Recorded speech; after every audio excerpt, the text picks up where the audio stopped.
ಪ್ರಪಂಚದಲ್ಲಿ ಅತಿ ಹೆಚ್ಚು ಎಣ್ಣೆ ಮಾರಾಟ ಆಗೋದು ಭಾರತ ದೇಶದಲ್ಲಿ. ಅಡಿಗೆ ಎಣ್ಣೆ ಆಗಿರಬಹುದು ಅಥವಾ ಬೇರೆ ರೀತಿಯ ಎಣ್ಣೆ ಆಗಿರಬಹುದು. ಅಡಿಗೆ ಎಣ್ಣೆ ಮಾರಾಟದಲ್ಲಿ ಭಾರತ ದೇಶವೇ ನಂಬರ್ 1 ಸ್ಥಾನದಲ್ಲಿ ಇದೆ. 2ನೇ ಸ್ಥಾನದಲ್ಲಿ ಚೈನಾ, ರಷ್ಯಾ, ಬ್ರೆಜಿಲ್ ಈ 3 ದೇಶಗಳು ಬರುತ್ತೆ. ಒಂದು ಕಡೆ ಭಾರತ ದೇಶ ಅಡಿಗೆ ಎಣ್ಣೆ ಬಳಸೋದ್ರಲ್ಲಿ ನಂಬರ್ 1 ಸ್ಥಾನದಲ್ಲಿ ಇದ್ರೆ, ಮತ್ತೊಂದು ಕಡೆ ಜಪಾನ್ ದೇಶ ಅಡಿಗೆ ಎಣ್ಣೆಯನ್ನು ತುಂಬಾ ಕಡಿಮೆ ಪ್ರಮಾಣದಲ್ಲಿ ಬಳಸುತ್ತಾರೆ. ಜಪಾನ್ ದೇಶದಲ್ಲಿ ತಿಂಗಳಲ್ಲಿ 1 ಬಾರಿ ಎಣ್ಣೆ ಪದಾರ್ಥದ ಆಹಾರ ತಯಾರು ಮಾಡಿದರೆ ಅದೇ ಹೆಚ್ಚು. 2000ನೇ ಇಸವಿಯ ಹಿಂದೆ ನಮ್ಮ ದೇಶವು ಒಂದು ರೀತಿಯ ಜಪಾನ್ ಆಗಿತ್ತು. ಪ್ರತಿನಿತ್ಯ ಆಹಾರಕ್ಕೆ ಎಣ್ಣೆ ಬಳಸುವವರ ಸಂಖ್ಯೆ ತುಂಬಾ ಕಡಿಮೆ ಇತ್ತು. 2000 ಇಸವಿ ಆದ ಮೇಲೆ ಅಡಿಗೆ ಎಣ್ಣೆ ವ್ಯಾಪಾರ ಬರೋಬ್ಬರಿ 2000 ಪಟ್ಟು ಹೆಚ್ಚಾಗಿ ಬಿಡುತ್ತೆ. ಸ್ಟ್ಯಾಟಿಸ್ಟಿಕ್ಸ್ ಹೇಳಿರೋ ಪ್ರಕಾರ ಎಣ್ಣೆಯಲ್ಲಿ ಕರಿದ ಪದಾರ್ಥಗಳು ಭಾರತ ದೇಶದ ಜನರು ಅತಿ ಹೆಚ್ಚಾಗಿ ಸೇವಿಸ್ತಾರೆ. ನಮ್ಮ ದೇಶದಲ್ಲಿ 10 ಜನರ ಲೆಕ್ಕ ತೆಗೆದುಕೊಂಡರೆ ಅದರಲ್ಲಿ 9 ಜನ ಎಣ್ಣೆಯಲ್ಲಿ ಕರೆದ ಪದಾರ್ಥಗಳನ್ನು ಪ್ರತಿನಿತ್ಯ ಸೇವಿಸೋಕೆ ಇಷ್ಟಪಡ್ತಾರೆ. ಭಾರತ ದೇಶದಲ್ಲಿ ಈ ಅಡಿಗೆ ಎಣ್ಣೆ ವಿಚಾರವಾಗಿ ಪ್ರಪಂಚದಲ್ಲೇ ಅತಿ ದೊಡ್ಡ ದಾಳಿಯಾಗಿದೆ. ಈ ಘಟನೆ ಬಗ್ಗೆ ಗೊತ್ತಾದರೆ ಖಂಡಿತ ಶಾಕ್ ಆಗುತ್ತೆ.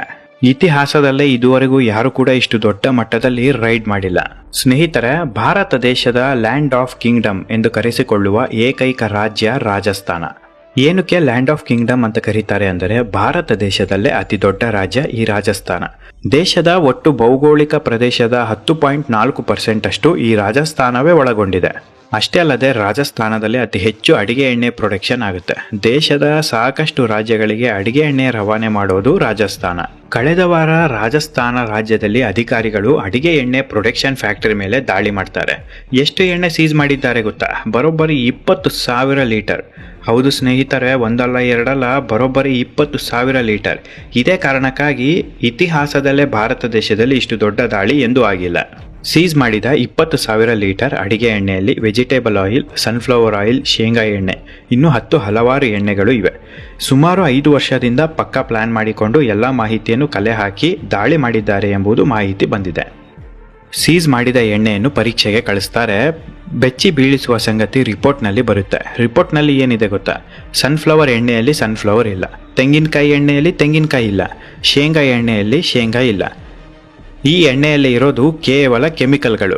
ಮತ್ತೊಂದು ಆಘಾತ ಪಡಿಸುವಂತಹ ವಿಚಾರ ಏನಪ್ಪಾ ಅಂದರೆ, ಕೇವಲ ಲೋಕಲ್ ಎಣ್ಣೆ ತಯಾರಿಸುವುದು ಅಷ್ಟೇ ಅಲ್ಲದೆ ಕಂಪನಿ ಎಣ್ಣೆಗಳನ್ನು ಹೋಲ್ಸೇಲ್ ರೇಟಲ್ಲಿ ಮಾರುತ್ತಾ ಇದ್ದರು. ಈ ಕಂಪನಿ ಎಣ್ಣೆಗಳನ್ನು ಪರೀಕ್ಷೆ ನಡೆಸಿದ್ದು ಎಣ್ಣೆಯಲ್ಲಿ ವಿಷಕಾರಿ ಅಂಶಗಳು ಪತ್ತೆಯಾಗಿದೆ. ಹೌದು ಸ್ನೇಹಿತರೆ, ಪ್ರತಿದಿನ ಮನೆ ಅಡಿಗೆಗೆ ಬಳಸುವ ಕಂಪನಿ ಎಣ್ಣೆಗಳಲ್ಲೂ ಕೂಡ ವಿಷ ಇದೆ ಎಂದು ಗೊತ್ತಾಗಿದೆ. ಭಾರತ ದೇಶದಲ್ಲಿ ಅತಿ ಹೆಚ್ಚು ಎಣ್ಣೆ ಬಳಸೋದು ಸನ್ಫ್ಲವರ್ ಎಣ್ಣೆ. ಪ್ರತಿನಿತ್ಯ ನಮ್ಮ ದೇಶದ ಒಟ್ಟು ಜನಸಂಖ್ಯೆಯಲ್ಲಿ 86% ಸನ್ಫ್ಲವರ್ ಎಣ್ಣೆ ಬಳಸ್ತಾರೆ.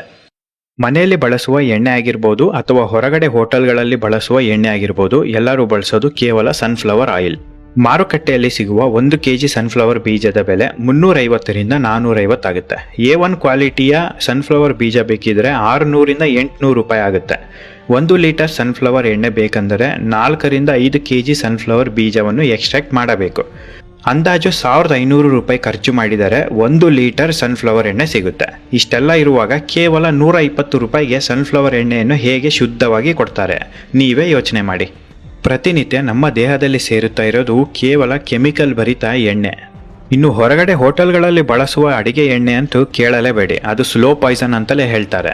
ನಮ್ಮ ದೇಶದಲ್ಲಿ ಯಾವ ರೀತಿಯ ದಂಧೆ ನಡೀತಿದೆ ಅಂದರೆ, ದೊಡ್ಡ ದೊಡ್ಡ ಹೋಟೆಲ್ಗಳು ಬಳಸಿದ ಎಣ್ಣೆಯನ್ನು ಸಣ್ಣ ಸಣ್ಣ ಹೋಟೆಲ್ಗಳು ಆಫ್ ರೇಟ್ ಕೊಟ್ಟು ಖರೀದಿ ಮಾಡಿ ಉಪಯೋಗಿಸುತ್ತಾ ಇದ್ದಾರೆ. ಈ ರೀತಿ ಮಾಡೋದು ಖಂಡಿತ ತುಂಬ ಡೇಂಜರಸ್. ಅಡಿಗೆ ಎಣ್ಣೆಯಲ್ಲಿ ಬಳಸುವ ಕೆಮಿಕಲ್ ಯಾವುದು ಗೊತ್ತಾ? Potassium nitrate, boric acid, aniline, yellow cochineal, caramel. ಈ ರೀತಿಯ ವಿಚಿತ್ರ ಕೆಮಿಕಲ್ ಬಳಸಿ ಅಡಿಗೆ ಎಣ್ಣೆ ತಯಾರು ಮಾಡ್ತಾರೆ. ಎಲ್ಲ ರೀತಿಯ ಎಣ್ಣೆಗಳಿಗೆ ಇದೇ ರೀತಿಯ ಕೆಮಿಕಲ್ ಬಳಸಿ ಎಣ್ಣೆ ತಯಾರಿಸ್ತಾರೆ. ಈ ಕೆಮಿಕಲ್ ಎಣ್ಣೆ ತಯಾರಾದ ನಂತರ ಯಾವ ಫ್ಲೇವರ್ಸ್ ಬೇಕು ಅದರ ಎಸೆನ್ಸ್ ಹಾಕ್ತಾರೆ. ಸನ್ಫ್ಲವರ್ ಬೀಜದಿಂದ ಎಕ್ಸ್ಟ್ರಾಕ್ಟ್ ಮಾಡಿದ ಎಸೆನ್ಸ್ ಫ್ಲೇವರ್ ಅನ್ನು ಈ ಕೆಮಿಕಲ್ಗೆ ಹಾಕಿದರೆ ಸನ್ಫ್ಲವರ್ ಎಣ್ಣೆ ಆಗಿ ಬದಲಾಗುತ್ತೆ. ನಂತರ ಶೇಂಗಾ ಎಸೆನ್ಸ್ ಅನ್ನು ಈ ಕೆಮಿಕಲ್ ಎಣ್ಣೆಗೆ ಹಾಕಿದರೆ ಶೇಂಗಾ ಎಣ್ಣೆ ಆಗಿ ಬದಲಾಗುತ್ತೆ. ತೆಂಗಿನಕಾಯಿ ಎಸೆನ್ಸ್ ಹಾಕಿದರೆ ತೆಂಗಿನಕಾಯಿ ಎಣ್ಣೆ ಆಗಿ ಬದಲಾಗುತ್ತೆ. ಈ ಎಸೆನ್ಸ್ಗಳನ್ನು ಬಳಸೋದ್ರಿಂದ ಒರಿಜಿನಲ್ ಎಣ್ಣೆಯಲ್ಲಿ ಯಾವ ರೀತಿ ಸ್ಮೆಲ್ ಮತ್ತು ರುಚಿ ಬರುತ್ತೋ ಹಾಗೆ ಬರುತ್ತೆ. ಕೆಮಿಕಲ್ ಎಣ್ಣೆ ಸೇವನೆಯಿಂದ ದೇಹದಲ್ಲಿ ವಿಚಿತ್ರವಾಗಿ ಒಂದು ಬದಲಾವಣೆ ಆಗುತ್ತೆ. ಸ್ನೇಹಿತರೆ, ನೀವು ಪ್ರತಿನಿತ್ಯ ಸೇವಿಸುವ ಆಹಾರದಲ್ಲಿ ಇರುವ ಪೋಷಕಾಂಶಗಳು ಸಣ್ಣ ಕರಳು ಹಿಡಿದುಕೊಳ್ಳುತ್ತೆ. ನಂತರ ಸರ್ಕ್ಯುಲೇಟರಿ ಸಿಸ್ಟಮ್ ಈ ಪೋಷಕಾಂಶಗಳನ್ನು ನಮ್ಮ ದೇಹದ ಎಲ್ಲ ಕಡೆ ಸ್ಪ್ರೆಡ್ ಮಾಡುತ್ತೆ. ಹೀಗೆ ಆದರೆ ಮಾತ್ರ ದೇಹದಲ್ಲಿ ಶಕ್ತಿ ಬರೋದು. ಆದರೆ ನೀವು ಯಾವಾಗ ಈ ಕೆಮಿಕಲ್ ಎಣ್ಣೆಯನ್ನು ಸೇವಿಸಿದರೆ ಈ ಎಣ್ಣೆಯಲ್ಲಿರುವ ಡೇಂಜರಸ್ ಬ್ಯಾಕ್ಟೀರಿಯಾ ಸಣ್ಣ ಕರಳಿಗೆ ಹೋಗಿ ಕೂರುತ್ತೆ. ಸಣ್ಣ ಕರಳು ಆಹಾರದ ಪೋಷಕಾಂಶಗಳನ್ನು ಹಿಡಿದುಕೊಂಡಾಗ ಈ ಬ್ಯಾಕ್ಟೀರಿಯಾಗಳನ್ನು ಆ ಪೋಷಕಾಂಶಗಳನ್ನು ತಿಂದು ಬೆಳೆಯಲು ಆರಂಭ ಮಾಡುತ್ತೆ. ಆಹಾರದಲ್ಲಿರುವ ಎಲ್ಲ ಪೋಷಕಾಂಶಗಳು ಈ ಬ್ಯಾಕ್ಟೀರಿಯಾ ತಿಂದು ಬೆಳೆಯೋದ್ರಿಂದ ದೇಹಕ್ಕೆ ಯಾವುದೇ ನ್ಯೂಟ್ರಿಯೆಂಟ್ಸ್ ಸಿಗೋದಿಲ್ಲ. ಪ್ರತಿದಿನ ಹೀಗೆ ಆಗುತ್ತಾ ದೇಹದ ಶಕ್ತಿ ಕಡಿಮೆ ಆಗುತ್ತೆ, ನಾನಾ ರೋಗಗಳು ಹುಟ್ಟಿಕೊಳ್ಳುತ್ತೆ. ಈ ಕೆಮಿಕಲ್ ಎಣ್ಣೆ ಸೇವನೆಯಿಂದ ನಮ್ಮ ದೇಶದಲ್ಲಿ ಕೇವಲ 14 ವರ್ಷದ ಮಕ್ಕಳಿಗೂ ಡಯಾಬಿಟಿಸ್ ಬರ್ತಾ ಇದೆ. ಹಾಗಿದ್ದರೆ ನಾವು ಯಾವ ಎಣ್ಣೆಯನ್ನು ಉಪಯೋಗಿಸಬೇಕು ಎಂದು ನೀವು ಕೇಳುವ ಪ್ರಶ್ನೆಗೆ ಉತ್ತರ ಕೂಡ ಇದೆ. ಕೊಬ್ಬರಿ ಎಣ್ಣೆ ಮತ್ತು ಶೇಂಗಾ ಎಣ್ಣೆ ಬಳಸಬೇಕು. ಈ ಎರಡು ಎಣ್ಣೆಯನ್ನು ಬಿಟ್ಟರೆ ಬೇರೆ ಯಾವ ಎಣ್ಣೆಯನ್ನು ಬಳಸದಂತೆ ವೈದ್ಯರು ಸಲಹೆ ಕೊಡ್ತಾರೆ. ನಿಮ್ಮ ಊರಿನಲ್ಲಿರುವ ಗಾಣದ ಎಣ್ಣೆ ತಯಾರಿಕೆ ಕೇಂದ್ರಗಳಲ್ಲಿ ಖರೀದಿ ಮಾಡಬಹುದು. ನಿಮ್ಮ ಕಣ್ಣ ಮುಂದೆಯೇ ಎಣ್ಣೆ ತಯಾರು ಮಾಡಿ ಕೊಡುತ್ತಾರೆ. ಸ್ನೇಹಿತರೆ, ಕೇವಲ 5 ವರ್ಷಗಳಲ್ಲಿ ಗಾಣದ ಎಣ್ಣೆಯ ಕೇಂದ್ರಗಳು ರಾಕೆಟ್ ಸ್ಪೀಡಲ್ಲಿ ಹುಟ್ಟಿಕೊಳ್ಳುತ್ತಾ ಇದೆ. ಪ್ರತಿ ಊರಿನಲ್ಲಿ 2 ರಿಂದ 3 ಎಣ್ಣೆ ಗಾಣದ ಕೇಂದ್ರಗಳು ಬಾಗಿಲು ತೆರೆದಿದೆ. ಓಲ್ಡ್ ಈಸ್ ಗೋಲ್ಡ್ ಅಂತಾರಲ್ವಾ, ಹಾಗೆ ಗಾಣದ ಕೇಂದ್ರಗಳು ಹುಟ್ಟಿಕೊಳ್ತಾ ಇರೋದು ತುಂಬಾ ಸಂತೋಷದ ವಿಚಾರ.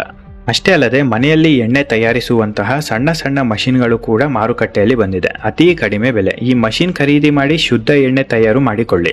ಸ್ನೇಹಿತರೆ, ಕೇವಲ ರಾಜಸ್ಥಾನ ರಾಜ್ಯದಲ್ಲಿ ಅಷ್ಟೇ ಅಲ್ಲದೆ ಕರ್ನಾಟಕ, ತಮಿಳುನಾಡು, ಆಂಧ್ರಪ್ರದೇಶ, ತೆಲಂಗಾಣ, ಕೇರಳ ರಾಜ್ಯಗಳಲ್ಲೂ ಕೂಡ ಅಧಿಕಾರಿಗಳು ದಾಳಿ ಮಾಡಿದ್ದಾರೆ. ಪ್ರತಿಯೊಂದು ರಾಜ್ಯದಲ್ಲೂ ಕೆಮಿಕಲ್ ಎಣ್ಣೆ ಮಾರಾಟ ತುಂಬಾ ಜೋರಾಗಿ ನಡೆಯುತ್ತಾ ಇದೆ. ಜನತೆ ಈಗಲಾದರೂ ಎಚ್ಚೆತ್ತುಕೊಂಡು ಗಾಣದ ಎಣ್ಣೆಯನ್ನು ಉಪಯೋಗಿಸಲು ಶುರು ಮಾಡಲೇಬೇಕು. ಸ್ನೇಹಿತರೆ, ನಿಮಗೆ ಈ ವಿಡಿಯೋ ಇಷ್ಟ ಆಗಿದ್ರೆ ದಯವಿಟ್ಟು ಒಂದು ಲೈಕ್ ಕೊಡಿ, ಶೇರ್ ಮಾಡಿ, ಸಬ್ಸ್ಕ್ರೈಬ್ ಮಾಡಿ, ಪಕ್ಕದಲ್ಲೇ ಇರುವ ಬೆಲ್ ಐಕಾನ್ ಪ್ರೆಸ್ ಮಾಡೋದನ್ನು ಮರೆಯಬೇಡಿ. ಇದೇ ರೀತಿ ಇಂಟ್ರೆಸ್ಟಿಂಗ್ ವಿಚಾರದೊಂದಿಗೆ ಖಂಡಿತ ಮತ್ತೆ ಮುಂದಿನ ವಿಡಿಯೋದಲ್ಲಿ ಸಿಗ್ತೇನೆ. ಅಲ್ಲಿವರೆಗೂ ಎಲ್ಲರಿಗೂ ಶುಭ ದಿನ.